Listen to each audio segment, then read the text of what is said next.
오늘 우리에게 주신 하나님 말씀은 열왕기상 21장 11절에서부터 29절까지의 말씀입니다.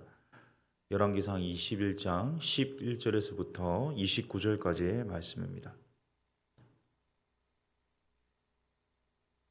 열왕기상 21장 11절에서부터 29절인데 오늘 읽는 것은요 11절부터 13절까지만 읽도록 하겠습니다.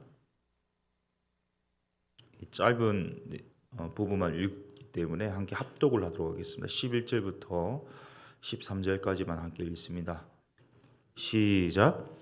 그의 성읍 사람 곧 그의 성읍에 사는 장로와 귀족들이 이세벨의 지시 곧 그가 자기들에게 보낸 편지에 쓴 대로 하여 금식을 선포하고 나봇을 백성 가운데 높이 앉히매 때 불량자 두 사람이 들어와 그의 앞에 앉고 백성 앞에서 나봇에게 대하여 증언을 하여 이르기를 나봇이 하나님과 왕을 저주하였다 하매 무리가 그를 성읍 밖으로 끌고 나가서 돌로 쳐 죽이고. 아멘.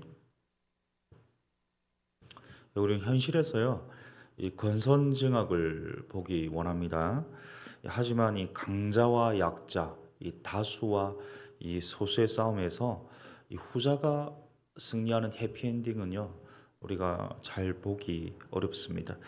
이 어제 본문을 통해서 우리가 살펴봤던 것처럼 이 권력을 남용한 이세벨의 이 소위 말하는 갑질 때문에 이 을의 입장이 나봇은 죽임을 당하고 마는데요.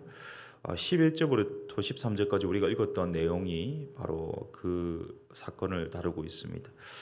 이 다양한 이해관계들이 모여가지고 서로 협력하고 눈 감아주고 방관하면서 이 악을 생산하고 서로 이익을 취하면서 한 가정을요 이 파멸로 이끕니다. 오늘 새벽에 많은 내용을 다룰 수 없기 때문에 이 본문에 등장하는 인물들을 중심으로 해서 짧게 좀 나누도록 하겠는데요. 각각 이 설계자이면서 가해자, 또 방조자, 동조자, 이 피해자로 구분할 수 있겠습니다. 이 먼저 설계자이면서 가해자는 이세벨이거든요. 우리 11절을 한번 보겠습니다. 11절에 보면요. 그의 성읍 사람 곧 그의 성읍에 사는 장로와 귀족들이 이세벨의 지시 곧 그가 자기들에게 보낸 편지에 쓴 대로 하였다 이렇게 표현하고 있습니다. 자, 이세벨이 지시하는 사람입니다. 이 설계자요 기획자인데요. 가해자죠. 이세벨이 모든 사건의 배후에서 이 기획하고 실행하고 있는데 무엇이든지 이 남용은 무슨 일이지 않습니까? 이 돈도 권력도 이 남용된다면 이 무자비한 결과를 초래하는데요. 이 권력을 쥐고 돈을 쥔 사람이 이렇게 실행을 하고 있습니다. 이 나봇을 판결하고 하나님 자리에 올라가서 그 나봇의 생명을 앗아버립니다. 이 하나님의 율법을 조롱하듯이 거짓 증거하지 말라, 살인하지 말라, 십계명에 나와 있는 이 계명들, 율법들을 어기도록 이 장로와 귀족들에게 요구합니다. 그리고 두 명의 불황자들에게 거짓 증언하도록 요청합니다. 그리고 수많은 무리들을 이렇게 회유하고 있습니다. 이 거침없는 리더, 그리고 침묵하는 팔러들, 이 동조하는 이 무리들에 의해서 이 비극은 완성되고 말았습니다. 이 설계자이면서 가해자인 이세벨의 하나님 판결은요 23절에 나오거든요. 23절을 같이 읽습니다. 시작. 이세벨에게 대하여도 여호와께서 말씀하여 이르시되 개들이 이스라엘 성읍 이세벨을 먹을지라. 아멘. 이 아나무인 유아 독존으로 만행을 자행했던 이세벨에 대해서 하나님은 처절한 심판을 내리십니다. 이어서 피해자가 나오는데 12절부터 13절에 보시면요. 제가 이 붉은 글씨로 이렇게 표시를 해놨는데 이 나봇이 나오고 있습니다. 특별히 열왕기하 9장 26절에 보면 이런 말씀이 있는데요. 26절을 제가 한번 읽겠습니다. 여호와께서 말씀하시기를 내가 어제 나봇의 피와 그의 아들들의 피를 분명히 보았노라. 그러니까 이 나봇만이 죽임을 당한 것이 아니라 이 나봇과 아들들까지 한꺼번에 죽임을 당했다는 사실을 우리가 이 성경을 통해서 확인해 볼 수 있고요. 이 나봇이 죽임을 당한 것은 한 가지입니다. 이 하나님 앞에서 하나님의 율법의 신실성을 지켰거든요. 그가 생명을 잃었지만 이 말씀을 통한 율법의 신실성은 지켰습니다. 그러니까 하나님께서 죽었으나 그의 증인이 되어 주셨습니다. 시편 기자가 이런 말씀을 합니다. 그는 영원히 흔들리지 아니하며 의인은 영원히 기억되리로다. 잠언 14장입니다. 악인은 그의 환난에 엎드러져도 의인은 그의 죽음에도 소망이 있느니라. 나봇은요 죽었죠. 하지만 그는 죽지 않았습니다. 하나님께서 이 소망을 주셔서 영원히 기억되도록 지금도 우리가 나봇하면 어떤 사람인지 잘 알고 있지 않습니까? 사실 나봇 이야기는요 우리 현실과 너무 잇따라 있는 것 같습니다. 현실에 숱하게 일어나는 이 불합리하고 이 부주의한 이 사건의 축약판 같습니다. 이 불의와 이 부패가 가득한 이런 사건들 속에 오히려 소수 이 말씀을 지키는 의인은요 죽임을 당하고 이 결과가 좋지 못합니다. 하지만 그것이 끝이 아니죠. 하나님이 개입해 주십니다. 하나님께서 말씀 지키고 율법의 신실성을 지키는 자를 어떻게 지키시는지를 이 말씀을 통해서 분명히 보여주고 있습니다. 세 번째 부르는요, 이 동조자요, 협력자라고 할 수 있는데요. 다시 우리 11절부터 13절을 보시면요, 제가 붉은 글씨로 표현해놨는데 이 장로와 귀족들이 나오고요, 이 불량자 두 사람이 나오고요, 이 무리가 나오고 있습니다. 여기 이 말씀을 자세히 한번 살펴보시면요, 이 장로와 귀족들이 이세벨의 이 지시에 대해서 뭐 항의 사원을 했거나 확인 그런 과정을 거쳤다는 표현은 전혀 없습니다. 어떠한 이의 제기도 하지 않았죠. 침묵했습니다. 이세벨의 지시가 하나님의 뜻과 합한지 상고해 보지도 않았습니다. 이스라엘의 장로와 이 귀족들이요 단 한 번도 나봇을 찾아가서 그가 정말 불경스러운 신성 모독을 했는지 왕을 모해하는 말을 했는지에 대해서 주변 사람들에게 사실 여부를 확인해 보지 않았습니다. 이 교회 안에서도요 이런 저런 소문들이 굉장히 많거든요. 제가 이제 교회 사역을 좀 오래 하면서 얻게 된 지혜는요, 삼자 대면 이 팩트 체크가 되지 않고서는 쉽게 믿지 않는다는 겁니다. 그러니까 이렇게 카더라 또는 뇌피셜로 들었던 말들은 있잖아요. 나중에 확인해 보면 전혀 엉뚱한 이야기일 가능성이 많습니다. 이 하나님 앞에서 점검해 보지 않고 어떤 한쪽만만 듣고 수용하고 침묵한다면요, 그것은 이 무고한 피를 흘리는데 동조하는 것입니다. 이 무고죄가 얼마나 큰 죄인지를 인지해야 합니다. 사도 요한은 증인에 대해서 뭐라고 표현하냐면 우리가 들은 바요, 눈으로 본 바요, 우리의 주목하고 우리 손으로 만진 바라 이렇게 표현했습니다. 그러니까 우리가 보고 실제로 듣고 경험하지 않고서는 함부로 이 판단해서는 안 될 것입니다. 영적인 분별력이 필요하죠. 이 정작 오늘 판결대에 올라 심판받아야 될 사람들은요 이세벨과 아합이었지 않습니까? 근데 누구도 이의를 제기하지 않는 기가 막힌 현실입니다. 오히려 이세벨의 말을 듣자마자 그대로 이행하는 귀족과 장로들과 이 거짓 증거하는 이 불황자들과 또 그 팩트 체크 없이 수용하는 무리들을 볼 수 있습니다. 사실 그들 모두는요 그 사건을 통해서 얻을 수 있는 이익에 눈이 멀었습니다. 그 이익은 뭐냐 하면 자기들이 사는 겁니다. 그러니까 하나님을 무수한 것이 아니라 눈에 보이는 이 공포 자체인 이세벨의 이 죽음의 위협 앞에 두려워했던 모습을 우리 본문을 통해서 확인해 볼 수 있습니다. 우리의 영적인 분별력이 필요한 것 같습니다. 한국 교회가 사회적 지탄이 되지 않았습니까? 사회적 지탄 대상이 되었는데요. 우리가 이러한 결과를 초래한 장본인이 아닐 수는 있습니다. 하지만 우리가 어리석은 군중과 눈먼 다소가 된다면 하나님의 율법인 거짓 증거와 살인을 명백히 여기는 이세벨의 음모와 지시에 따르는 것입니다. 침묵하는 것입니다. 나봇과 그의 아들들에게 돌로 치는 행위를 하고 있는 동조자요, 협력자요, 공범이라는 사실을 기억하고 하나님 말씀을 통해서 과연 그것이 팩트인지를 분별하고 이 공동체를 세워나가는 일에 앞장서는 우리가 되어야 되겠습니다. 이 마지막으로 생각해 볼 것은요, 이 방관자이거든요. 자, 우리가 성경을 보면서 항상 착각하는 것은요, 이 성경 인물들 중에 이 다윗이나 이 모세나 요셉이나 이 바울에게 감정이입을 합니다. 우리가 그러한 인물들이기 때문에 내가 당하는 고난은 내가 의롭기 때문에 당하는 고난이다 착각하는데요. 사실 제가 오늘 본문을 묵상하면서 오늘 나오는 인물들 중에 가장 많이 닮은, 나와 닮은 인물이 아합이라는 사실을 보고 제가 많이 힘들었습니다. 이 방관자입니다. 이 모든 사건의 출발은요, 아합의 탐심에서 비롯되지 않았습니까? 이 전체적인 스토리는 이세벨만 죄를 지은 것처럼 보이는데요. 사실은 아합을 배제할 수 없죠. 아합이 어떤 사람이냐면 하나님도 알고 율법도 아는 사람이었습니다. 그러니까 하나님도 알고 율법도 알기 때문에 이 나봇의 포도원을 가질 수 없다는 거 분명히 알았습니다. 그럼에도 단념하지 못했죠. 속을 끓이고 있었습니다. 이세벨이 그것을 가져다 주겠다고 했을 때 분명히 그것이 불법적인 방법이고 하나님이 옳게 보지 않는 것임에도 알면도 불구하고 만류하지 않았습니다. 그리고 나봇이 죽었다는 것을 들었고 포도원을 차지할 수 있게 되었다는 말을 들었을 때 아마 이세벨이 그를 불법한 방법으로 죽였을 것을 분명히 알았음에도 불구하고 그 사실에는 철저히 침묵했습니다. 오직 포도원을 갖게 된 것만 기뻐하고 있습니다. 이 침묵하면 얻을 수 있는 이익이 있습니다, 분명히.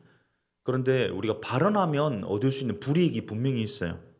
하지만 그것 때문에 이 방조 또는 묵인했다면 이 공범인 거죠.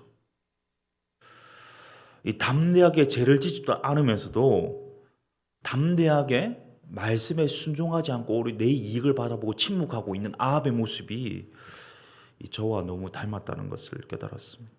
그러니까 제가 다윗이 아니라 아합을 닮았다는 것을 알게 되었어요. 맹집사 이야기라는 책에 나오는 이야기가 있는데요. 이 주인공이 맹집사님이라는 분인데 시골 교회의 집사님이십니다. 그런데 자기 동료 중에 한 분, 이 집사님 중에 임집사님이라는 분이 중풍으로 쓰러졌습니다. 그래서 임집사님이 평생 소원이 뭐냐면 중풍으로 쓰러진 이후에 예배당에서 예배 드리는 겁니다. 그러니까 이 맹집사라는 분이 이제 기도를 합니다. 하나님, 휠체어 하나만 주시면 제가 저 임집사 소원 들어서 예배당에 매주 데리고 오겠습니다. 예배 때마다 데리고 오겠습니다. 기도를 했는데 이 하나님이 들어주셨어요. 휠체어가 생긴 겁니다. 그래서 이 임집사님을 이제 계속 이 예배당에 모시고 옵니다. 휠체어를 끌고 이 시골길이 얼마나 울퉁불퉁합니까? 포장되지 않는 시골길을 휠체어를 끌고 옵니다. 비가 오고 바람이 불고 또 눈이 와도 계속해서 데리고 왔습니다. 그런데 이렇게 하다 보니까요. 처음에는 감사요 기쁨이었는데 어느 순간 이게 너무 짜증이 나는 거예요. 너무 힘이 든 겁니다. 그러니까 속으로 해서는 안 될 생각을 했습니다. 어떤 생각을 했냐면 그냥 좀 빨리 죽지. 왜 안 죽어서 지금 나를 이렇게 고생시키는 이런 생각을 하게 된 거예요. 그런데 이제 이렇게 휠체어를 끌고 가는 이 집사님 보고요. 성도님들은 이야기합니다. 아휴, 저 사람이 바로 천사지 않냐고. 자식들도 못한 일을 저렇게 하는 당신이 바로 천사라고.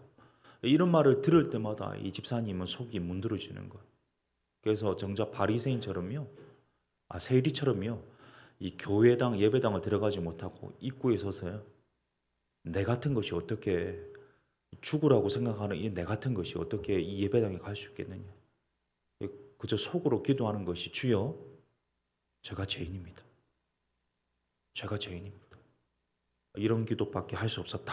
이런 내용이 그 책에 나와 있습니다. 겉으로는 아닌 척합니다. 고결합니다. 순종합니다. 헌신합니다. 최선을 다하고 멋지게 믿음 생활을 하지만 속으로는 겉으로는 침묵하지만 속으로는 동조하고 방관하고 있다면 이 아합과 똑같습니다. 그 죄에 대해서요. 오늘 19절부터 22절, 24절에서 하나님이 분명히 심판할 것을 명하십니다. 심판하겠다 이렇게 말씀하시거든요. 오늘 독특한 구절이 있는데요. 27절부터 29절만 나누고 마치겠습니다. 27절부터 29절 읽겠습니다. 시작. 아합이 이 모든 말씀을 들을 때에 그의 옷을 찢고 굵은 배로 몸을 동이고 금식하고 굵은 배에 누우며 또 풀이 주고 다니더라. 여호와의 말씀이 디셉 사람 엘리야에게 임하여 이르시되 아합이 내 앞에서 겸비함을 내가 보느냐?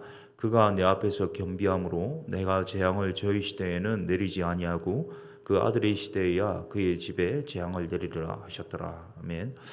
하나님께서 이 아합의 이 죄악을 보시고요, 침묵하고 동조하고 방관한 이 죄악을 보시고요, 탐심으로 사람을 죽인 죄악을 보시고요, 엘리야를 통해서 경고하시거든요. 네가 심판받을 것이다.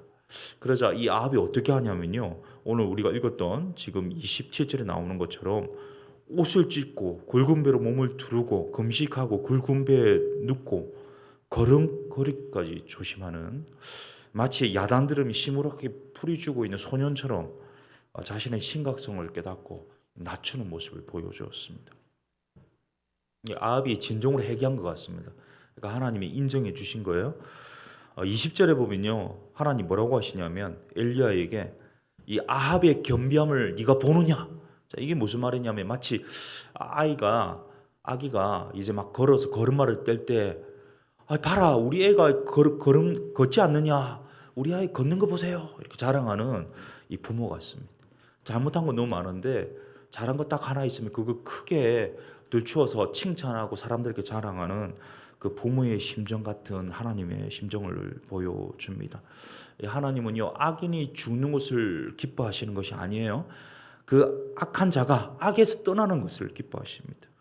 불순종하는 자에 대해서는 3, 4대까지만 갚으시나 순종하는 자에게 1000대까지 은혜 베푸시는 분이십니다. 그러니까 징계하시는 분이 아니라요, 은혜 주시는 분이십니다. 인강보 신상필벌의 하나님이라기보다는 은혜를 주시는 분이십니다. 사랑하는 성도님 여러분, 오늘도 내가 나봇인 줄 알았습니다. 하지만 이세벨과 장로들과 귀족들과 무리와 다름없는 이 설계자요, 기획자요, 가해자요, 동조자요, 방관자요, 공범자라는 사실, 이득 앞에서, 상충되는 불의 앞에서 침묵하는 이 아합 같은 나의 추악한 이 본성을 마주 대합니다. 주님의 은혜 아니고서는 이 추악한 본성을 끊을 길이 없습니다. 나 혼자 해결할 길이 없음을 알고 십자가의 은혜 주셨습니다. 오늘도 내게 허락하신 이 십자가의 은혜 바라보시며 내 속사람을 다루시고 왕 같은 제사장 되게 하시는 하나님의 은혜로 동행하시는 하루 되실 수 있기를 예수님의 이름으로 축복합니다. 우리 함께 말씀을 위해서 기도할 때요, 빌립보서 1장 8절 말씀, 이런 말씀 있습니다. 하나님이 내 증인이시다. 하나님이 증인 되십니다. 아무도 모른다 하더라도 내가 하는 모든 마음속에 생각하는 것, 또는 실제로 신실하게 사는 삶, 어떤 것이든 모든 거 하나님 보고 계십니다. 증인 되십니다. 그렇기 때문에 내가 믿음으로 불이익에 분노하는 것이 아니라 불의에 침묵하지 않는, 분노하는, 그러나 그것이 하나님 뜻인지 상고할 수 있는, 그래서 왕같은 제사장으로서의 품격을 가진 그 믿음의 사람 되게 하여 주시되, 혹시나 내 안에 나도 모르게 이 설계자요, 기획자요, 방관자요, 동조자요, 공범자로서 추악한 본성을 가지고 내 눈에 보이는 작은 이익 때문에 하나님 말씀 어기고 하나님 두려워하지 않는 그런 추악한 본성이 있다면 이 시간 하나님 십자가의 은혜로 고쳐주시고 깨끗게 하시고 다루어 주옵소서.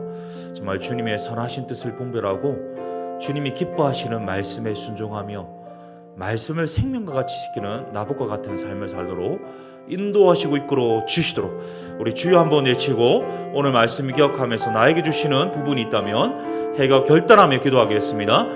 주여,